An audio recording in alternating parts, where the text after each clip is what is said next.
Good morning everyone, welcome back to my channel. कल থেকে আমি পুরো শুয়ে দিদি ভাইয়ের উপর সব দায়িত্ব পড়ে গেছিল আর কি করবে। আর মেন ব্যাপারটা হচ্ছে আজকে আমরা দুজনেই ভীষণ এক্সাইটেড, কারণ আমার সাথে সাথে দিদি ভাইও টিফিন রেডি করছে। বাবানেরও আজকের থেকে স্কুল স্টার্ট। ও বেরোবে 8:30টার সময়, নদীও বেরোবে 1টার সময়। এমনিতেই আজকে আমার একটু দেরি হয়েছে ঘুম থেকে উঠতে, যদি এখন শরীরটা প্রচন্ড দুর্বলই আছে, তবুও আর কি স্কুলটা কামাই না করা ভালো। যদি দিদিভাই বাড়িতে আছে আমার কোনো চিন্তা নেই, দিদিভাই না থাকলে হয়তো স্কুলটা কামাই হয়ে যেত, আছে বলেই হয়তো স্কুলে পাঠাতে পারছি। আমি শুধু ভয় পাচ্ছিলাম নদী এই নতুন স্কুলে অ্যাডজাস্ট করতে পারবে কি না পারবে। বাট বাচ্চা বেলায় না যে কোনো জিনিস অ্যাডজাস্টমেন্টের ক্ষেত্রে ভীষণ সুবিধা হয়, যেরকম বাবানের ক্ষেত্রে একটু প্রবলেম হতে পারে, এখন বড় হয়ে গেছে তো। স্টোরি বুকটা কোথায় ঢুকিয়ে এটা আজকে জেম্মা নদীর টিফিন রেডি করেছে। আমার এরমই হচ্ছে, মানে কি বলতো, প্রথমটা মনে হচ্ছে শরীরটা ভালো, উঠছি একটু টুকটাক কাজ করলে আবার মনে হচ্ছে না কিরম মাথাটা হালকা হয়ে যাচ্ছে, কিরম যেন ঘাম দিচ্ছে, অদ্ভুত একটা শরীর খারাপ হচ্ছে। এই গরমের জন্য নাকি জানি না, এই স্নান করে আসছে তো পুরো ভেতর মনে হচ্ছে গরম হয়ে যাচ্ছে, ভেতর থেকে আগুন ছুটছে, এই ধরনের ফিলিং আসছে, কি জানি কেন হচ্ছে। আজ যে আমাদের স্টোরি রিডিং আছে, ওই জন্য ওদের স্টোরি বুক নিয়ে যাচ্ছে। বলো আজকে ওয়ার্ল্ড বুক ডে, তাই তো? ওয়ার্ল্ড বুক ডেতে আজকে স্টোরি মানে ওই স্টোরি রিডিং কম্পিটিশন বা কিছু টাইপের হয়তো একটা হবে, টুকটাক ছোট। তো সে পার্টিসিপেট। তুই গলায় কি ঝুলিয়েছিস? এটা ম্যাম বকবে, খোল। এদিকে বোন রেডি হয়ে বসে আছে, আর একদিকে দাদা রেডি হচ্ছে।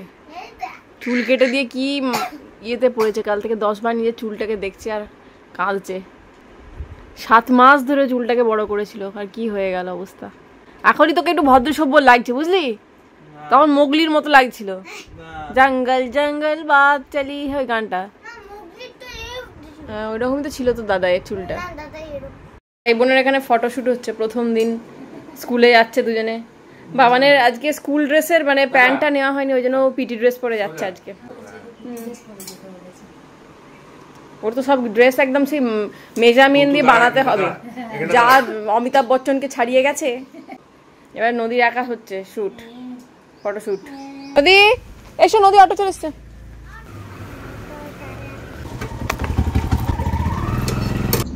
তোমার ছেলে আজকে প্রথম স্কুলে যাচ্ছে, কি বলবে? All the best. All the best, ভালো করুক। চলো, একজন গেল, এবার আরেকজন যাবে।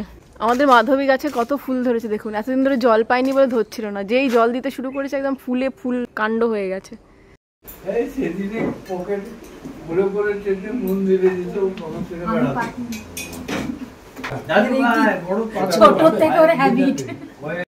বাবা হ্যাঁ, সে সুন্দর পিঙ্ক কালারের হেলমেট, তোকে যা তা করছে, চুল কেটে দিচ্ছে, পিঙ্ক কালারের হেলমেট পরিয়ে দিচ্ছে, কি জ্বালাতন। ব্যাগটা ছাড়াই ভুলে যাচ্ছিস বাবা।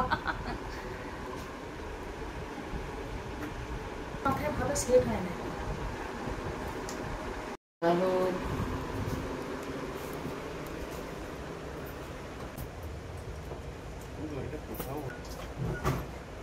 আমতলার দিকে যাচ্ছে তো আবার 2 লাখ তাকিয়ে যাবে। আমতলার দিকে কেন যাবে? সোজা হয়ে যাবে আমাদের দিদি। মানে এই লেগ লাইট থেকে একটু শর্ট হবে। হ্যাঁ, একটু এখান থেকে লেগ লাইফের ডিস্টেন্স যতটা শর্ট হবে। আচ্ছা, দিদিভাই সেদিন আমি লেয়ার কেটেছিলাম, বাট সেট করা হয়নি। ব্লো ড্রাই তো কারেন্ট ছিল না, সেই জন্য ব্লো ড্রাই চলছিল না। তো আজকে আমি যে নতুন টংটা কিনেছি সেটা আমি দিদিভাইয়ের ওপর টেস্ট করে দেখবো। আর এটার দাম আপনারা জিজ্ঞাসা করেছেন, সাইজ হচ্ছে 28 mm, আর এটার প্রাইস নিয়েছে হচ্ছে 2400 টাকা। বাট অনলাইনে আপনাদের এটা 2600 থেকে 700 টাকা দাম পড়বে। আর বড় বাজার থেকে নিয়েছি, সেই জন্য 2400 টাকায় পেয়ে গেছি। দোকানের নাম জিজ্ঞাসা করেছিলেন, দোকানের নাম হচ্ছে দিদিভাই কি গো, বিউটি আরিনা না? বিউটি আরিনা। বাট বড় বাজারে আমরা কোথায় ঢুকে কোন চুলোয় গেছিলাম আমি আপনাদের ঠিকানা কিন্তু দিতে পারবো না, অসম্ভব, আমার নিজেরই মাথা ঘুরে গেছে। আমার হাতে টাইম নেই, কারণ দাদাভাইরা চলে এসেছে, মানে দাদাভাই বাবানকে দিয়ে চলে এসেছে, এবার খেতে চাইবে। তো সেই জন্য তাড়াহুড়োর মধ্যে দিদিভাইকে যেটুকু সেট করার করে দিলাম, দেখলাম আর কি যে কিরকম হচ্ছে। খারাপ লাগছে না, চুলটা বেশ ভালোই লাগছে। আর লেয়ার কাটে না, চুলটা যখন বাঁধা হয় ওর সৌন্দর্যটা আরো বেশি বোঝা যায়। কালকে সারাদিনটা আমার শুয়ে বসেই কেটেছিল, রান্নাঘরে আসাই হয়নি। তো আজকে ভাবলাম একটু বেশি রান্নাবান্না করি আর কি। রান্নাবান্না করতে আমার বেশ ভালোই লাগে। আজকে সিম্পল ওই নিরামিষের মধ্যে, যদিও নিরামিষ না, মানে বাকি সবাই ডিম খাচ্ছে, আমরা যারা নিরামিষ খাবো তাদের জন্য এখানে এই ঢ্যাঁড়স, আলু, টমেটো দিয়ে একটা ওই মাখা একদম চচ্চড়ি টাইপের করব। আর ওইদিকে ভাবছি বেসন বড়া দিয়ে, ঝিঙে দিয়ে, আলু দিয়ে একটা পাতলা ঝোল করব। আর এই গরমে বিশ্বাস করুন, এটা সেটা ওই রিচ খাবার একদম খেতে ইচ্ছা করছে না, খেলেও সঙ্গে সঙ্গে শরীর খারাপ হয়ে যাচ্ছে। সেই জন্য হালকা পাতলা বাড়ির খাবার খুব ভালো, বিশেষ করে টকের ডাল আলু ভাতে বা আলু পোস্ত তো কোনো তুলনাই হয় না, আর ওটা বেশ কয়েকদিন ধরে খাচ্ছিলাম, তাই ভাবলাম আজকে একটু অন্য কিছু করা যাক। রোজ রোজ কি আর একই জিনিস খেতে ভালো লাগে? আমাদের ভালো লাগলো, বাড়ি অন্য সবারই তো ভালো নাও লাগতে পারে। তো সেই জন্যই ঢ্যাঁড়সগুলো তো ছিলই, এই মাখা মাখা তরকারিটা করে নেবো আর ঝিঙে দিয়ে বড়া দিয়ে ঝাল। আর ডালের বড়া দিয়ে যে ঝালটা করি না, সরি ঝোলটা করি না, সেটাই ডালের বড়ার বদলে বেসনের বড়াটা দিচ্ছি। বেসনটা একটু বেশি করে ফেটাতে হবে, না হলে বেসনের ভেতরে ঝোল ঢুকবে না আর ওটার টেস্টটাও নষ্ট হয়ে যাবে। আর এই রান্না কমপ্লিট করে আমি ভাবছি একটু চুল কাটার প্র্যাকটিসটা করবো। এইমাত্র ভদ্রমহিলার চুলে আমি কাটিং করলাম, লেয়ার কাট। হ্যাঁ, মানুষের মতো চুলটা করলে ওটা হতো। যাক, এটা আমি 180 ডিগ্রি কাট করলাম, এরপরে যেটা বড় লেন্থে কাটা যায় আর কি। এবার যদি স্মল লেন্থে রাউন্ড কাটটা কাটা যায়, তো স্মল লেন্থেটা আজ দুপুরবেলা প্র্যাকটিস করবো। তাই আমার একদম জঘন্য অবস্থা গেছে, আমি বাথরুমে ছুটেছি চান করতে, বারান্দায় দাঁড়িয়ে দাঁড়িয়ে করা যায়। স্ট্যান্ড অর্ডার দিয়ে দিচ্ছি, ঘরে বসে তখন আরামসে এসি চালিয়ে করতে পারবো। আচ্ছা, আজকে আমাদের সিম্পল তরকারি দেখে দিই। ভাত, এখানে ঢ্যাঁড়স আলু দিয়ে একটা তরকারি আছে যেটা পুরো ঘেটে গেছে টাইমের জন্য, আর এইটা হচ্ছে ওই বেসন বড়া দিয়ে ঝিঙে দিয়ে ঝোল। দিদিভাই আর আমি খেতে বসেছি। আমি এইমাত্র সব গাছে জল দিলাম, যা গাছের জলের অবস্থা হয়ে গেছিলো না, পুরো একদম মাটি মাটি শুকিয়ে গেছিলো। এখন নদীকে নিয়ে যাচ্ছি রুকসানা গাছে, চলো পড়বে, চলো পড়াশোনা। আর দিদিভাই এখন হাঁটতে বেরিয়েছি। এই রাধা চূড়াটা এত সুন্দর ফুল হয়েছে আর নিচে সব পড়ে রয়েছে, এই সব জড়ো করা, ঝাঁট দেওয়া। এই যে পুরো একদম ফুলে ভর্তি গাছে। দিদিভাই ফোনে কথা বলছে। আপনাদেরকে আম দেখাই, দেখুন, দেখেছো দিদিভাই? আম দেখো গাছটায়, এইটাতেও ভর্তি আর এইটাতেও ভর্তি। দেখুন, এটাতে একটু কম তুলনামূলক, সামনের দিকে হয়তো শুনছিলাম কারোর কাছে যে কেউ পেড়ে নিয়েছে একজন, এই দিকটা ওই দিকটা পুরো ভর্তি হয়ে গেছে। আর এই গাছটা যেহেতু ভেতরের দিকে কেউ পাড়ার সুযোগ পায়নি, সেজন্য পুরো একদম পুরো ভর্তি হয়ে রয়েছে। আর এই গাছের আমটা প্রচণ্ড টেস্টি। রুকসানা একবার একটা দিয়েছিল, টেস্ট করে দেখেছিলাম, দারুণ টেস্টি, মানে পুরো হিমসাগর বলবে সরে যা। বাড়ি ফিরে এখন 2 বাচ্চার টিফিনের জোগাড় হচ্ছে। এটা হলো পাস্তা, ঠিক আছে। দিদিভাই ওখানে সবজি কাটতে বসেছে। দাদাভাইকে একটু গাজর নিয়ে আসবে বললো ফেরার সময়, গাজর টাজর দিয়ে তারপরে ঠিক হবে। আমার পিম্পলগুলো অনেকটা কমে গেছে, আমি খুব খুশি হয়েছি তাতে। বললাম না, আবার দেখুন কালকেই বেরিয়ে গেছে। আচ্ছা, এখানে পাস্তা রেডি হয়ে গেছে, ঠিক আছে, ঠান্ডা হোক। এখন বলবে সবাই যে কি মা তোমরা আগের দিনে টিফিন করে রাখছো, কিন্তু কিছু করার নেই। সকালবেলা 5:30টায় উঠেও টিফিন করার সময় থাকে না, মানে যেদিন পাউরুটি দিয়ে হয়ে যায়, বাট এইগুলো থাকে না সময়। আচ্ছা, এখানে সয়াবিনের তরকারি গরম হচ্ছে, রাত্রেবেলা বাবান খাবে রুটি আর আমরা খাবো সব ভাত। দাদাভাই ভাতের চাল নিয়ে আসবে, মানে গোবিন্দভোগ চাল নিয়ে আসবে, ওটাকে সেদ্ধ করবো আর আলু ভাতে দিয়ে খাবো। যা গরম, বাপরে বাপ। এখন আমি বসে আছি, বসে বসে ভাবলাম আপনার সাথে কয়েকটা জুয়েলারি কালেকশন শেয়ার করি। অসাধারণ জুয়েলারি, এইগুলো আমি নিয়েছি জুয়েলারি 99 থেকে। এগুলো প্রত্যেকটা না, মানে কি বলবো, যা কুর্তি শাড়ি সবার সাথে খুব ভালোভাবে যাবে। প্রথমেই দেখায় কানের ডিজাইনটা, এই যে মাল্টি কালারের আছে, মাল্টি কালারে বুঝতেই পারছেন, যে কোনো salwar set, kurta set, jeans, pajama সব কিছুর সাথে যাবে, শাড়ি।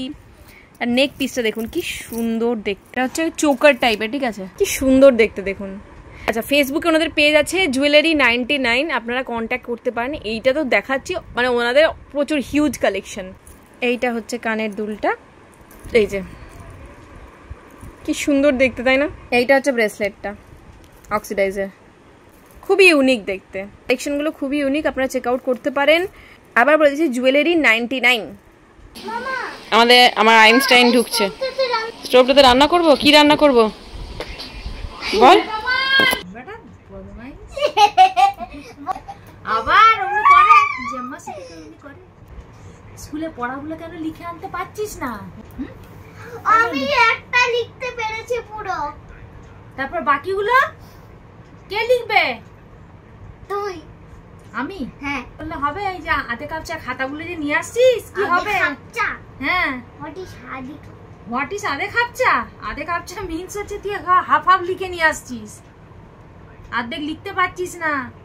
হাতে হাতে স্পিড চালা মামা। তারপরে হ্যান্ডরাইটিং খারাপ করলে কি চলবে?